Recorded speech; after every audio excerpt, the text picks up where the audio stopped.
मैं सबसे पहले इस चुनावी जनसभा में आप सबका बहुत बहुत धन्यवाद और आभार प्रकट करना चाहता हूं। जिस समय हम और आप लोग इस मैदान में एक दूसरे के सामने हैं, वहीं प्रयागराज में बड़ी संख्या में नौजवान आंदोलन कर रहे हैं और वो आंदोलन जो चला रहे हैं वो सभी पढ़े लिखे नौजवान हैं। वो नौजवान हैं जो कल अधिकारी बनेंगे। आज उस सरकार ने उन लोगों को भी आंदोलन में झोंक दिया है। वहीं मैं तमाम युवक युवतियों को बधाई देना चाहता हूं कि अपनी आवाज को बुलंद करने के लिए वो पीछे नहीं हटे हैं। सरकार तमाम तरीके अपना रही है, लेकिन उसके बावजूद भी नौजवान आज धरने पर बैठ करके अपनी मांग को लेकर के सरकार को जगाना चाहते हैं, सरकार के सामने रखना चाहते हैं। ये कोई मामूली घटना नहीं है जहां पर पढ़े लिखे नौजवान आंदोलन पर बैठ गए हों। वैसे तो मेरी इच्छा ये भी थी कि मैं सबसे पहले उनके आंदोलन में शामिल होता जाकर के, उनके बीच बैठता जाकर के, लेकिन मैं ये बात जानता हूं बहुत सारे लोग छात्रों का, नौजवानों का आंदोलन को ये भी कहते थे कि राजनीति से प्रेरित है, इसलिए उस आंदोलन में नहीं गया। लेकिन मैं इस मंच के माध्यम से उनको बधाई भी देना चाहता हूं और उनका समर्थन भी करना चाहता हूं कि उनकी मांग जायज है। और जिस समय उन्हें पता लगा कि कहीं ऐसा ना हो कि आंदोलन में मैं भी शामिल हो जाऊं जाकर के, उन्होंने खबर सुनते ही छात्रों को हटाना शुरू कर दिया। कई छात्रों को हटाने में कामयाब भी हो गए। जो हमारी बेटियां बहनें बैठी थीं, उनको बिना महिला पुलिस के लोग उठाने लगे जाकर के, और जो नौजवान थे वो शादी वर्दी में पहुंच करके उठाने लगे। इस कायराना व्यवहार के लिए मैं सरकार की निंदा करता हूं। इस लोकतंत्र में इससे ज्यादा शर्मनाक घटना और कोई नहीं हो सकती जो प्रयागराज में, इलाहाबाद में इन्होंने छात्रों के साथ किया है, और जो ये नौजवान धरने पर बैठे अपनी मांग को लेकर के। ये वही सरकार के लोग हैं जो लोग ये कहते हैं कि 1 नेशन 1 इलेक्शन। ये सरकार वो है जो कहती है 1 नेशन 1 इलेक्शन। लेकिन सोचिए उत्तर प्रदेश में एक चुनाव नहीं करा पा रहे हैं। चुनाव तो छोड़िए, जो हमारे छात्र नौजवान हैं उनकी परीक्षा भी नहीं करवा पा रहे हैं। जो लोग कहते हैं एक इलेक्शन पूरे देश में एक साथ हो जाए, वो हमारे नौजवानों की परीक्षा भी नहीं करा पा रहे हैं। लेकिन हम जानते हैं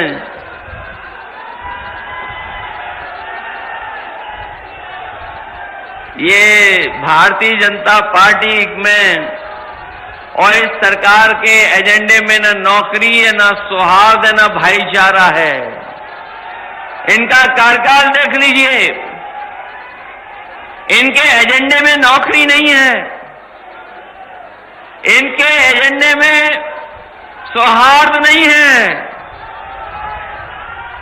और अभी तक तो न जाने कितने हम लोगों ने घटनाएं देखी होंगी जहां पर इन्होंने युवाओं के भविष्य का धोखा करने का काम किया है। जिस समय लोकसभा का चुनाव था, आपको याद होगा हम लोग ये बात जगह जगह कहते थे कि ये सरकार वो है जो पेपर लीक जानबूझ करके कराती है, और पेपर लीक इसलिए सरकार कराती थी क्योंकि नौकरी इनके एजेंडे में नहीं थी, और उसी का परिणाम यह है कि इन्होंने नौजवानों को नौकरी नहीं दी, उनका भविष्य अंधकार में धकेलने का काम कर रहे हैं। ये भारतीय जनता पार्टी का इतिहास बन गया है कि अगर पेपर लीक होगा तो उसमें भाजपा के लोग शामिल हैं। पेपर लीक में भाजपा के लोग शामिल हैं। परीक्षा प्रणाली में हेराफेरी करने वाले में भी भाजपा के लोग शामिल हैं। परीक्षा की तारीख भी टालने वालों में भाजपा के लोग शामिल हैं,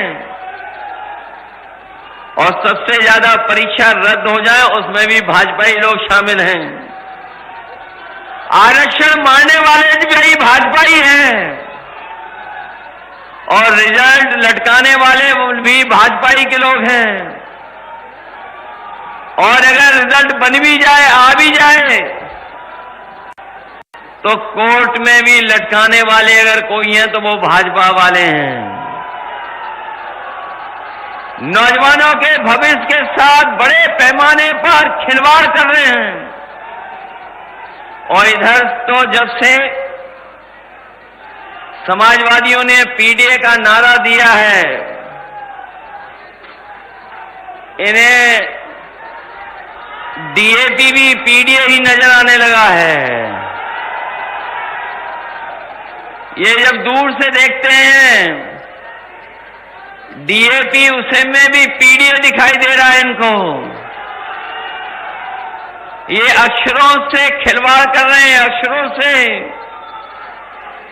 दुश्मनी रखते हैं, इसलिए पीडीए के साथ तो कर ही रहे हैं धोखा। वहीं डीएपी भी कहीं किसानों को उपलब्ध नहीं करा पा रहे हैं। अभी तक तो ये बोरी की चोरी करते थे, अब तो डीएपी की पूरी बोरी चोरी कर ली है इन्होंने। जो हमारा किसान इस सरकार में उम्मीद करता था कि उसकी पैदावार बढ़ जाएगी, आय बढ़ जाएगी, लेकिन इस सरकार ने उनकी आय और पैदावार के साथ भी सरकार की योजनाएं नहीं जोड़ी, किसानों को अपने हाल पर छोड़ दिया।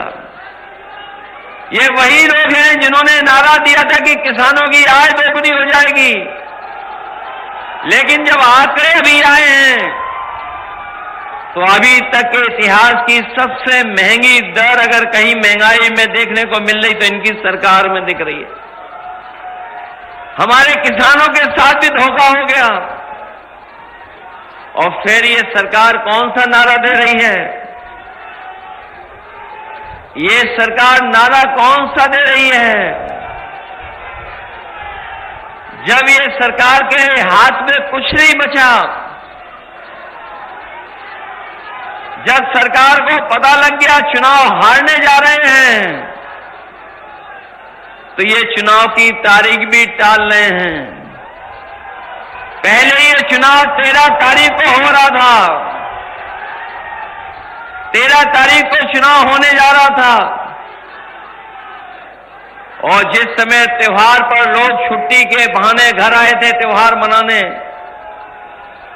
जब त्योहार मनाने दूर दूर से चले आए लोग, उन्होंने अपनी छुट्टियां बढ़ा ली, ये देखते हुए कि 13 तारीख को वोट डाल करके जाएंगे। जब ये भनक भारतीय जनता पार्टी के लोगों को पता लगी तो उन्होंने चुनाव भी टाल दिए। जो चुनाव टालने वाले हैं वो बहुत बुरे हारने जा रहे हैं। पहले चुनाव इन्होंने अयोध्या का टाला, याद होगा आपको, चुनाव अयोध्या का टाला। मुख्यमंत्री जी 1 बार गए, 2 बार गए, 3 बार गए, और जब उन्होंने अपना इंटरनल सर्वे करवाया तो उनको जानकारी हो गई कि इंटरनल सर्वे में वो जीत नहीं रहे हैं। उन्होंने चुनाव वहां का भी टाल दिया। ये जितना चुनाव टालेंगे उतना ही बुरा इस बार बाई इलेक्शन में हारने जा रहे हैं। और यहां के लोग तो मन बनाए बैठे हैं। अभी जो लोकसभा चुनाव में बेईमानी हुई है, ये चुनाव जीता जिताया आपके हाथ से छीन लिया। फूलपुर का चुनाव लोकसभा का पूरे के पूरे लोग देश के जान गए थे, ये जीत गए। क्योंकि जिस समय वो कार्यक्रम था इंडिया गठबंधन का, जन समर्थन और जन सैलाब इतना दिखाई दिया कि विरोधियों के होश उड़ गए। जो लोग वोट से नहीं जीत सकते थे, उन्होंने अधिकारियों को आगे कर करके चुनाव को जीतने का काम किया। आप हारे नहीं हैं, केवल आपको प्रमाण नहीं दिया अधिकारियों ने। और जिन्हें 22 का चुनाव याद होगा, 22 का चुनाव भी हमारे आपके प्रत्याशी लगभग जीत गए थे।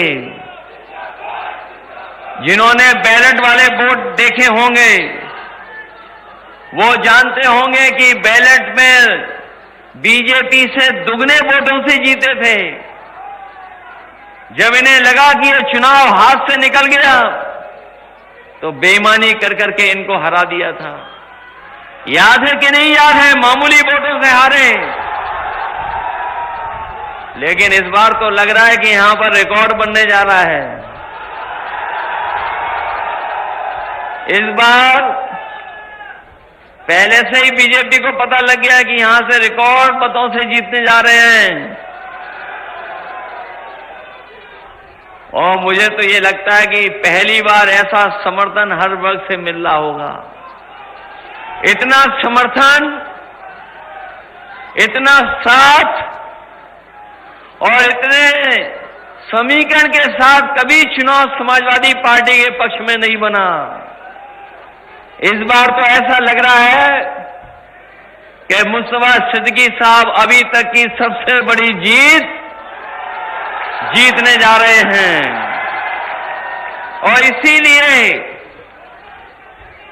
जो हमारे लखनऊ वाले हैं उनकी भाषा बदली बदली नजर आ रही है। उनका पीडीए का जो फुल फॉर्म है, जो पीडीए का फुल फॉर्म है वो भी नहीं समझ पा रहे हैं। पीडीए में ये एच कहां से आ गया हमें नहीं पता। और जो पीडीए का फुल फॉर्म बता रहे हैं, कम से कम डीएपी का ही फुल फॉर्म बता के चले जाते। ये जो पीडीए को बुरा भला कह रहे हैं वो नकारात्मक लोग हैं, वो नेगेटिव लोग हैं। उनके एनडीए की शुरुआत भी एन से नेगेटिव से होती है। वो नकारात्मक लोग हैं। और जिन्होंने कल अखबार पढ़ा होगा अंग्रेजी का, जिन्होंने ध्यान से पढ़ा होगा, तो एक कोने में जाकर के एक बहुत बड़ी रिसर्च के बारे में लिखा है। और वो रिसर्च ये कहती है, अमेरिका की एक यूनिवर्सिटी जो बहुत ही प्रतिष्ठित यूनिवर्सिटी है, उसकी रिसर्च ये कहती है जो नकारात्मक लोग होते हैं वो बूढ़े भी जल्दी हो जाते हैं और बुढ़ापा भी जल्दी आ जाता है। और दुखी भी वही लोग रहते हैं और भूलने की भी बीमारी उन्हें हो जाती है। तो इसलिए हमारी सलाह है उन लोगों से कि कम से कम अपनी नकारात्मक सोच को बदलें। अगर वो स्वस्थ रहना चाहते हैं तो नकारात्मक सोच से दूर हो जाएं।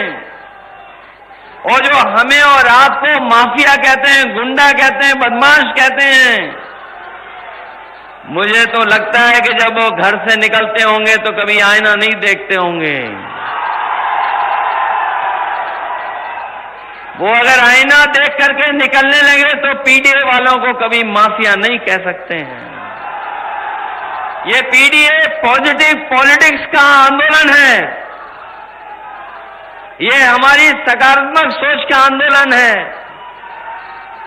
पीडीए का मतलब है प्रोग्रेसिव है, पॉजिटिव है।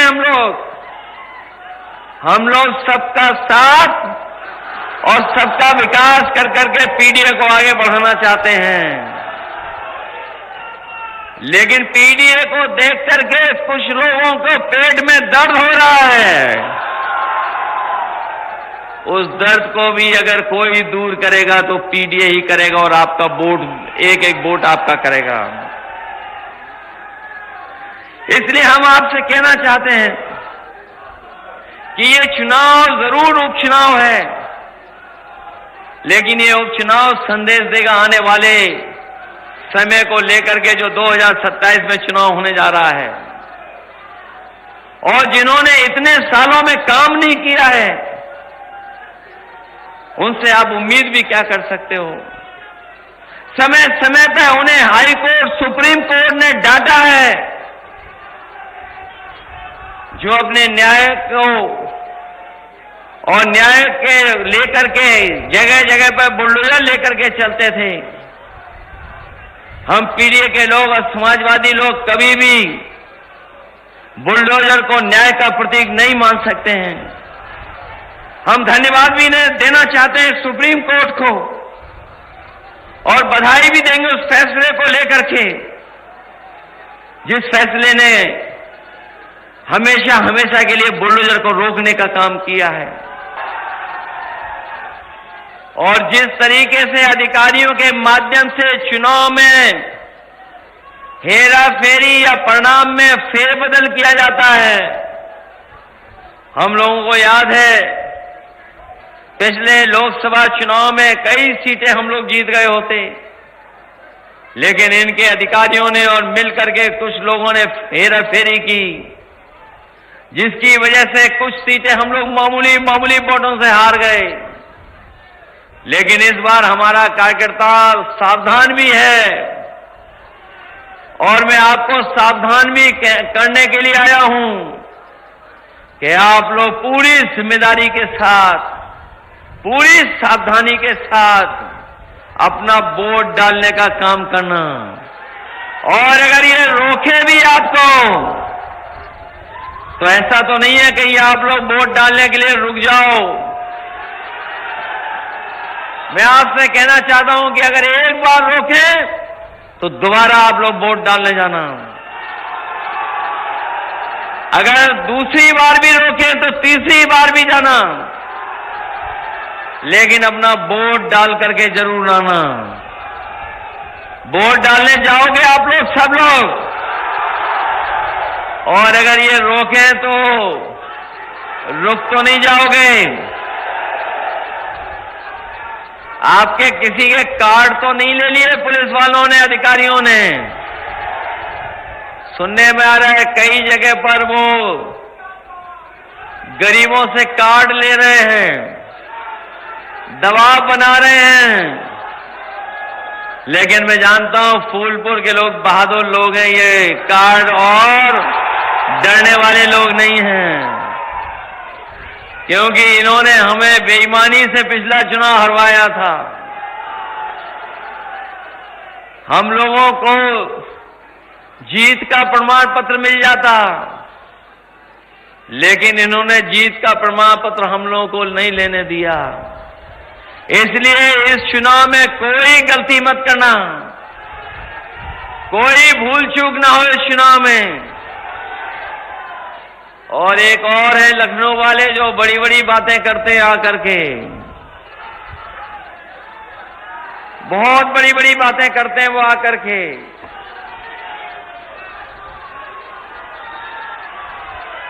लेकिन इस बार तो प्रयागराज के नौजवानों ने ये संदेश दे दिया है और जो आंदोलनकारियों ने एकदम संदेश साफ कर दिया है, और जो माहौल बना है वो योगी बनाम प्रतियोगी माहौल बन गया है। और हमारे मुख्यमंत्री जी तो बहुत पढ़े लिखे हैं, बहुत जानकार हैं, और इतने जानकार हैं कि सब उल्टा पुल्टा करते हैं। जहां कम बोलना चाहिए वहां ज्यादा बोलते हैं, और इसीलिए कम बोलने की हमारे धर्म में पुरानी परंपरा रही है। इसीलिए हमारे आपके धर्म में मौनी बाबा भी होते हैं, लेकिन ये जब बोलते हैं तब कड़वा बोलते हैं। इनकी नकारात्मक सोच ही है जो नकारात्मक भाषा बना रही है इनकी। अब तो जनता भी समझ गई है इनकी इन सब बातों को, इसलिए जनता भी सावधान है। और इस सरकार से तो बहुत सावधान है, क्योंकि जो लोग कहते थे डबल इंजन, वो डबल इंजन एक दूसरे से टकरा रहे हैं, और टकरा इसलिए रहे हैं जो ये कहते थे कि कानून व्यवस्था में जीरो टॉलरेंस अपनाएंगे, वो अभी तक अपना डीजीपी अपॉइंट नहीं कर पाए हैं परमानेंट। अभी भी कार्यवाहक अधिकारियों से काम ले रहे हैं, और जो 50वें पायदान पे था उसे सबसे ऊपर बैठा दिया। तो सोचो जो नीचे वाले हैं कितना बुरा मान रहे होंगे। जो 50वें पायदान पे था वो सबसे ऊपर है, तो नीचे वाले क्या कर रहे हैं? और ये पहली बार यूपी में देखने को मिल रहा है कि अभी तक तो ये देखते थे कि पुलिस चोर को पकड़ रही है, लेकिन अब तो पुलिस को पकड़ रही है। अभी हाल ही में आपके बगल में जानकारी मिली कि कुछ लोग जुआ खेल रहे थे, और जुआ की जानकारी पुलिस को पता लग गई। उनका एक अधिकारी गया और पूरा पैसा भर ले गया, और वही जानकारी जब हमें मिली तो हमने सोशल मीडिया पे डाली। उन्होंने कहा कि नहीं, ऐसी कोई घटना नहीं हुई है, लेकिन हम अपने पत्रकार साथियों का धन्यवाद देंगे। ये भी बहुत खोजी होते हैं, ये भी कहीं से सीसीटीवी की फुटेज निकाल के ले आए, और उन्होंने भी सोशल मीडिया चैनल पे चला दी, और देखने को मिला कि वही पुलिस के अधिकारी है, बैग लेकर के जा रहे सीसीटीवी कैमरे के अंदर। बाद में सस्पेंड होना पड़ा। न केवल ये एक घटना है, बल्कि हमारे बलिया और गाजीपुर के लोग जानते होंगे, एक थाने की कमाई लाखों में थी प्रतिदिन कमाई लाखों में थी, लाखों में। कोई कहता था 5 लाख, कोई कहता था 10 लाख, कोई कहता था 15 लाख। उसकी कमाई को रोकने के लिए एडीजी और बड़े बड़े अधिकारियों को जाना पड़ा, और जब छापा पड़ा उस थाने पर तो पुलिस भाग गई और पैसा भी बरामद हुआ है। सोचिए, ये है पुलिस जीरो टॉलरेंस वालों की। और मैं आपसे ये भी कहना चाहता हूं, जो महिलाएं और बेटियों की सुरक्षा की बात कर रहे हैं, पूरा रिकॉर्ड उठा करके देख लें आप।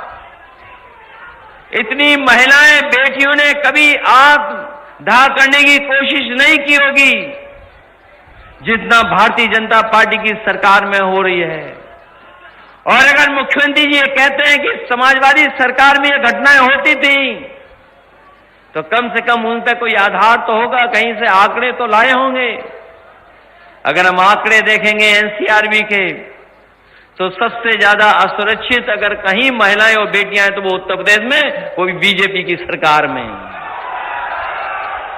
और अभी आपने अखबार पढ़ा होगा, लखनऊ में आत्मदाह बेटियां न करें, महिलाएं न करें, उसके लिए अलग से फोर्स का गठन हुआ है।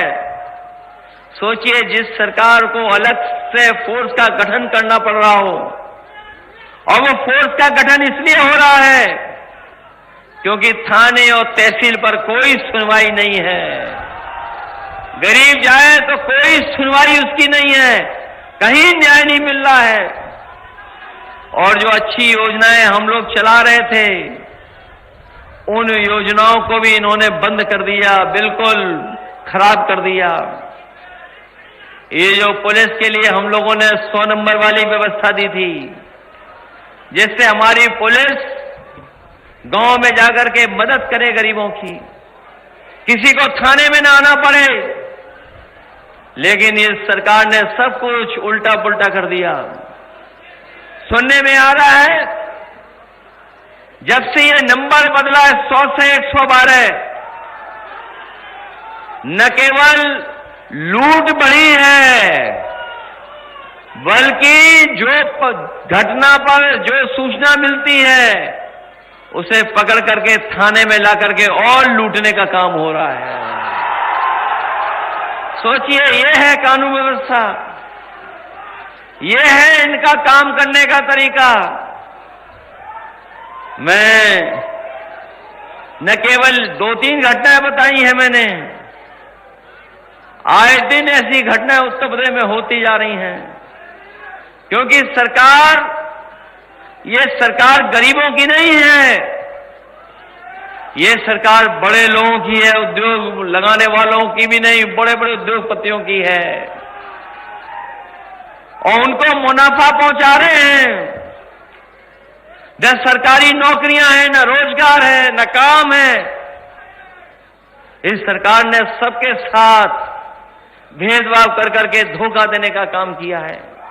इसलिए इस चुनाव में आप मदद करिए हम लोगों की, और जो वस्त्र पहन करके हमें और आपको धोखा दे रहे हैं, इनको सबक सिखाइए, क्योंकि कोई वस्त्र से नहीं बनता योगी, अपने विचारों से योगी बनता है, बातचीत से योगी बनता है। और ये जो नारा लेके आए अंग्रेजों वाला, ये नारा अंग्रेजों का था, डिवाइड एंड रूल, ये नारा अब चलने वाला नहीं है। इस नारे को सब समझ गए हैं। इसलिए हम कहना चाहते हैं कि अंग्रेज तो चले गए, लेकिन उनके वचनवंशी और विचारवंशी आज भी हमारे आपके बीच में हैं, जो बांटना चाहते हैं, पीडीए जोड़ना चाहता है। हम जोड़ करके इनको हराने का काम करेंगे। हम एक दूसरे का सम्मान कर करके, जोड़ करके इनको हराने का काम करेंगे। इस चुनाव में मदद करिए आप लोग सब मिल करके, सब लोग सहयोग करिए आप लोग। हम अपने नौजवानों से भी कहते हैं, मदद करिए सब लोग मिल करके। हमारे गरीब किसान भाई हैं, मदद करिए सब लोग। और ये क्षेत्र तो वो रहा है जो बहुत पुराना समाजवादी क्षेत्र रहा है। यहां कोई घबराता नहीं है, किसी की परवाह नहीं करता है। हम आपको भरोसा दिलाते हैं कि आप उपचुनाव जिताइए, हम सब लोग मिलकर के आपको 27 में सरकार बनाने का भी काम करेंगे। और जिस तरीके से हम लोग जोड़ने का काम शुरू किए हैं, लगातार जोड़ते रहेंगे और जोड़ करके इनको हराने का काम करेंगे। इन्हीं शब्दों के साथ हमें पूरा भरोसा है कि कांग्रेस पार्टी और समाजवादी पार्टी के नेता कार्यकर्ता मिलकर के हमारे मुस्तफा सिद्दीकी साहब को ऐतिहासिक वोटों से जिता करके भेजेंगे। इसलिए जिताइए और मदद करिए आप लोग, यही मैं आपसे कहना चाहता था।